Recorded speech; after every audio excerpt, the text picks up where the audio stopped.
कच्चा चिट्ठा में आप बात करेंगे सूडान की। सूडान में एक और भयंकर युद्ध छिड़ गया है और यह युद्ध इतना बड़ा हो गया है कि एक बार फिर रूस और अमेरिका आमने सामने आ गए हैं। लेकिन सबसे बड़ी बात यह कि रूस की प्राइवेट आर्मी पर चौंकाने वाले आरोप लग रहे हैं और ये आरोप इतने ज्यादा बड़े हैं कि खुद पुतिन भी घिर गए हैं।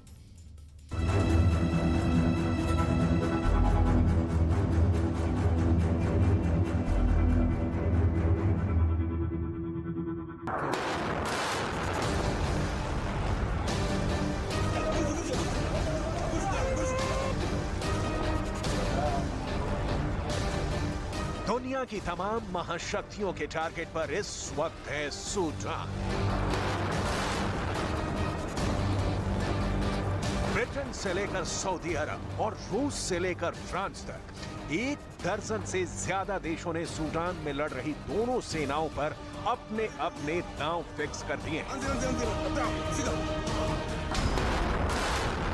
जो इंटरनेशनल ग्रेट गेम अब तक यूक्रेन में चल रहा था, वो ग्रेट गेम अब सूडान में शिफ्ट हो गया है। इस मौके पर दावा किया जा रहा है कि पुतिन ने यहां भी अमेरिका और ब्रिटेन को चित करते हुए बाजी मार ली है। आखिर सूडान के अंदर पुतिन का ग्रेट गेम क्या है? आखिर क्यों वैगनर प्राइवेट ग्रुप सूडान के अंदर मिसाइलें सप्लाई कर रहा है?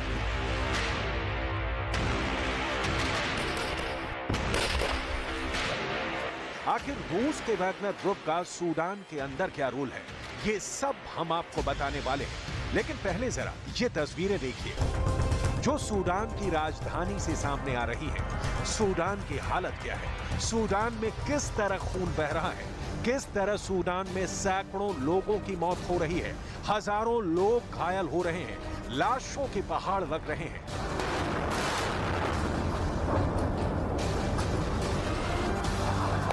सूडान की परिस्थितियों का अंदाजा आप इस बात से लगा सकते हैं कि अमेरिका के दूतावास को भी ये हिदायत दी गई है कि वो दूतावास के दरवाजे नहीं खोले।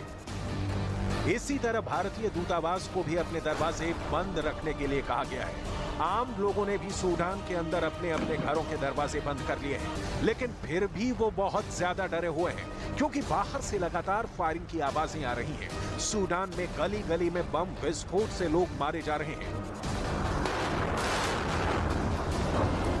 लोग बुरी तरह घायल हो रहे हैं। सूडान के अंदर हो रहे संघर्ष में अब तक करीब 4000 लोग घायल हो चुके हैं। सूडान में कम से कम 450 से ज्यादा लोगों के मारे जाने का आंकड़ा बताया जा रहा है, जो शुरुआती है। यानी सूडान में मरने वालों के आंकड़ों में भी तेजी से इजाफा हो रहा है। सूडान के अंदर एयर स्ट्राइक हो रही है, लड़ाकू विमानों से लड़ाकू विमान टकरा रहे हैं। ये तस्वीर सूडान की है, जिसमें साफ नजर आ रहा है कि एक लड़ाकू विमान से निकली एक मिसाइल ने दूसरे लड़ाकू विमान पर सटीक निशाना लगाया। फाइटर जेट्स की ये फाइट दुनिया में खूब देखी जा रही है। सूडान की गलियों में खूनी संघर्ष चल रहा है, लोग एक दूसरे के खून के प्यासे हुए जा रहे हैं। Respecto a la evacuación de la colonia española y de otras nacionalidades que nos han pedido ayuda para poder ser evacuados, hemos dicho, por supuesto que sí, lo tenemos todo listo. Hay unos aviones militares del ejército español, estoy en contacto con la ministra de Defensa, que ya están preposicionados para en el momento en el que se den las condiciones, pero desgraciadamente en estos momentos no se dan las condiciones para que puedan aterrizar, lo hagan y puedan trasladar a esos 60 españoles y una veintena de otras nacionalidades entre europeos y latinoamericanos que hasta ahora tenemos en la lista de personas para evacuar. क्या इस जंग में Wagner की भी कोई भूमिका है? क्या सूडान में पुतिन की प्राइवेट आर्मी उतर गई है? आगे हम आपको इन सब सवालों का जवाब देने वाले हैं, लेकिन सबसे पहले ये बताना भी जरूरी है कि आखिर सूडान के अंदर संघर्ष की वजह क्या है? सूडान में गृह युद्ध क्यों हो रहा है? सूडान की लड़ाई आर्मी और पैरामिलिट्री फोर्स की हो रही है। आर्मी के चीफ जनरल अब्दुल फतेह अल बुरहान है और पैरामिलिट्री आरएसएफ के लीडर हैं मोहम्मद हमदान डगालो।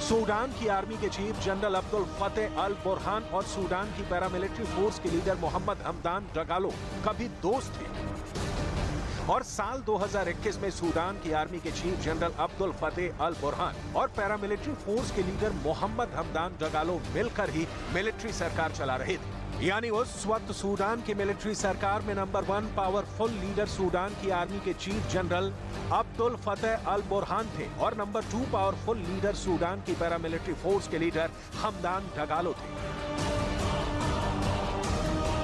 लेकिन बाद में सूडान की पैरामिलिट्री फोर्स के लीडर हमदान डगालो ने खुद पूरी पावर को कैप्चर करने की कोशिश की है, और यहीं से युद्ध शुरू हो गया है। सूडान की पैरामिलिट्री फोर्स के लीडर हमदान डगालो ने सूडान के रॉयल पैलेस पर कब्जा जमा लिया है, जहां सूडान के राष्ट्रपति का आवास होता है। डगालो ने सूडान के कुछ इंटरनेशनल एयरपोर्ट्स पर भी कब्जा करने की कोशिश की है। बस इसी घटना के बाद से सूडान की आर्मी और सूडान की पैरामिलिट्री फोर्स आपस में बुरी तरह से भिड़ चुकी है, और लोग एक दूसरे के खून के प्यासे हुए जा रहे हैं।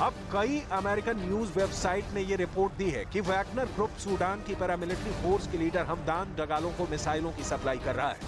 Now have reports of at least 9 children killed, at least 50 have been injured. Those numbers will continue to rise as long as fighting continues. Really important to remember this fighting, as many of you will have seen, also means that you've just got large numbers of people trapped, so they haven't got access to electricity, and they're terrified of running out of food, of water, of medicines. लेकिन सवाल ये उठता है कि क्या Wagner group इतना ताकतवर है कि वो अफ्रीका के किसी देश के अंदर सत्ता के संघर्ष के बीच इतनी बड़ी दखलंदाजी कर सकता है? अभी पिछले महीने मार्च में ही एक बड़ी खबर आई थी। दुर्दांत कमांडर पेरोगजन के बारे में कई इंटरनेशनल न्यूज वेबसाइट ने यह दावा किया कि वो जल्द ही अफ्रीका महाद्वीप के देशों सूडान, माली, मेडागास्कर या मध्य अफ्रीका के देशों का रुख कर सकता है। अब इस सवाल का जवाब मिला है कि आखिर क्यों पेरोगजन सूडान जाना चाहता है। आपको जानकर हैरानी होगी, पुतिन के इशारों पर लड़ने मरने को तैयार ये वैगनर ग्रुप दुनिया के 1 दर्जन देशों में फैला हुआ है, जिसमें प्रमुख अफ्रीका महाद्वीप के ही देश हैं। वैगनर ग्रुप के लड़ाके रूस, Ukraine, Syria, Sudan, Madagascar, Libya, Venezuela, Mozambique, Mali, Belarus और बुर्किना फासो में फैले हुए हैं। ये वैगनर ग्रुप की ताकत है। ये पुतिन के इशारों पर बनी सबसे खतरनाक फौज का वर्ल्ड वाइड नेटवर्क है। आपको ये जानकर और भी ज्यादा हैरानी होगी कि वैगनर ग्रुप ने यूक्रेन के मैदानी इलाकों से लेकर अफ्रीका के रेतीले युद्ध क्षेत्रों तक और एशिया के रेगिस्तानों से लेकर यूरोप की जमीन पर भी अपनी मौजूदगी दर्ज करवाई है। और इस खतरनाक और क्रूर नेटवर्क से सबसे ज्यादा परेशानी अगर किसी को है तो वो है अमेरिका समेत नाटो के 30 देशों को। वैगनर चीफ पेरोगजन अमेरिका के किसी भी देश में जाकर लड़ने का विचार कर रहा है। अगर ये देश सूडान है तो इस पर भी अमेरिका की नजर है। अफ्रीका महाद्वीप के अंदर माली में भी वैगनर ग्रुप के अत्याचारों पर अमेरिका की नजर है। अमेरिका की ही रिपोर्ट की माने तो माली के अंदर भी वैगनर लड़ाके बड़े पैमाने पर बलात्कार कर रहे हैं, बच्चों का अपहरण कर रहे हैं। कई गंभीर आपराधिक गतिविधियों में लड़ाके शामिल हैं। यह अफ्रीका में सरकारों को अस्थिर करके मानवाधिकारों के उल्लंघन का काम लगातार कर रहे हैं। दरअसल वैगनर लीडर्स अफ्रीका महाद्वीप के देशों जैसे सूडान और माली के जेलों में बंद कैदियों को रिहा करवाकर वैगनर ग्रुप बनाते हैं और इन ग्रुप्स का भी नेटवर्क रूस के वैगनर ग्रुप से जुड़ा हुआ बताया जाता है।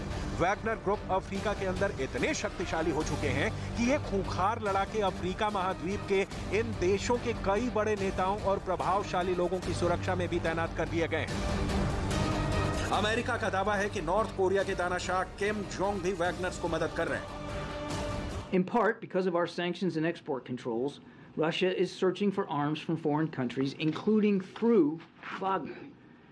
In recent weeks, we have seen North Korean officials falsely deny that they have provided arms to Wagner. As we have said publicly, North Korea delivered infantry rockets and missiles into Russia for use by Wagner toward the end of last year. So today, we are releasing some imagery of this initial delivery. ये दावा भी किया जाता है कि Putin पूरी दुनिया में अपने प्रभाव का इस्तेमाल वैगनर आर्मी के माध्यम से करते रहे हैं। पुतिन ने साल 2017 में इन वैगनर लड़ाकों को सीरिया की जंग के लिए भेजा। वहां इन वैगनर लड़ाकों ने बशर अल असद के लिए काम किया। हालांकि वैगनर इस बात से साफ इनकार कर रहा है कि उसका सूडान की हिंसा में भी कोई रोल है, लेकिन वेस्टर्न मीडिया अब भी अपने दावों पर कायम है।